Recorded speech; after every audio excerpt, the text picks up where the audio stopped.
रुको रुको दोस्तों, आपको अनमोल बातें मैं बताने जा रहा हूँ। जय श्री राधे कृष्ण मित्रों, इस दिव्य यात्रा में आपका स्वागत है।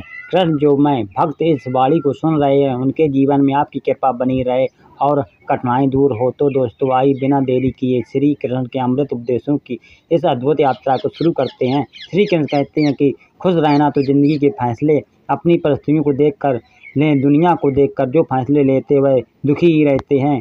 कोई कुछ भी कहे बस अपने आप को शांत रखो, क्योंकि सूरज की किरणें कितनी भी तेज क्यों ना हो समुद्र को सुखा नहीं सकते। एक पंछी ने शिकायत की, हे मेरी ईश्वर, बड़ी मुश्किल से मैंने घोंसला बनाया था। मैंने तूफान भेज दिया और मेरा घर उजाड़ गया।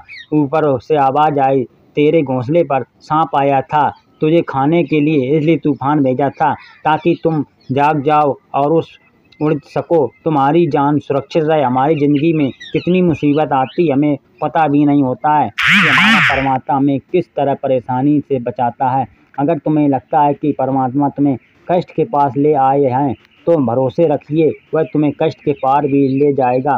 मन की पीड़ा को कोई अंत तक नहीं, इसलिए दूसरे को कोसने से कोई लाभ नहीं। इसका सबसे सरल उपाय यह है कि अपने मन को ईश्वर की संपर्क कर दो। ईश्वर के साथ जुड़ते ही जीवन में खुशियों को, सुकून का समय, सहन शक्ति का, प्रेम की नई ऊर्जा का, जीवन के सही राय का संतुष्ट आरंभ जाका जरूर होता है।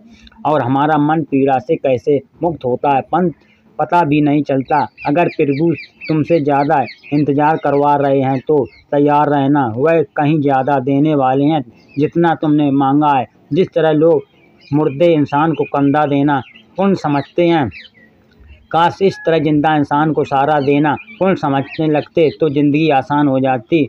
मत सोच इतना कि ज़िंदगी के बारे में जिसने ज़िंदगी दी है उसने भी कुछ सोचा होगा ना। आपका बीता हुआ कल भले कष्टों से भरा हुआ हो, पर आने वाला आपके हाथ में है। मन अंधा होता है, इसके पास अपना कोई ज्ञान नहीं होता।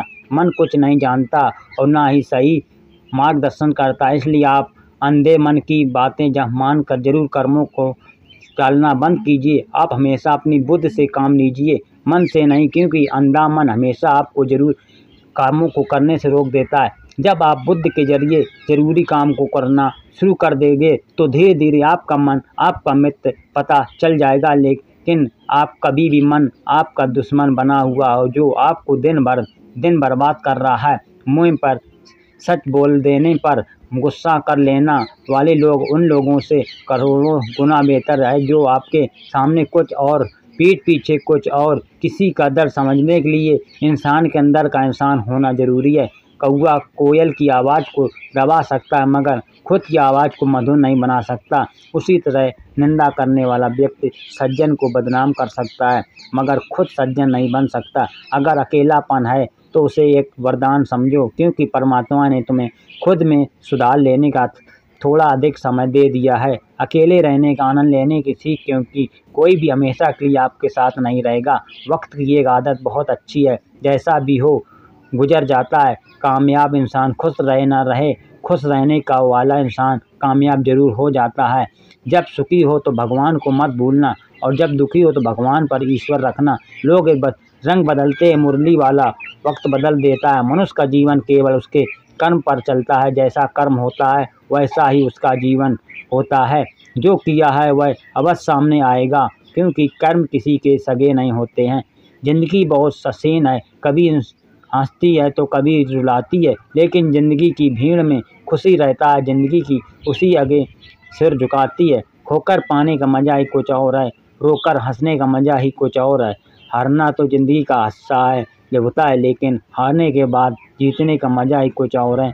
अच्छा बनने के लिए किसी की नकल करने की ज़रूरत नहीं है, खुद इतना अच्छा बनो कि लोग आपकी नकल करने लगें। ज़िंदगी एक बार मिलती है, गलत बल्कि मौत सिर्फ एक बार मिलती, ज़िंदगी तो हर रोज़ मिलती है।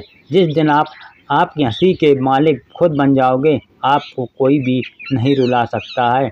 अगर कोई आप भगवान ने आपको देने वाले से रखा है, मांगने वाले में नहीं। याद रखना, अच्छे वक्त को देखने के लिए बुरे वक्त को भी झेलना पड़ता है। सेवा सबकी करो, लेकिन आशा किसी से मत कर रखो, क्योंकि सेवा का असली मूल भगवान देता है।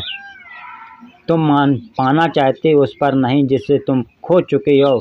अन्न और जल से बढ़कर कोई दान नहीं है।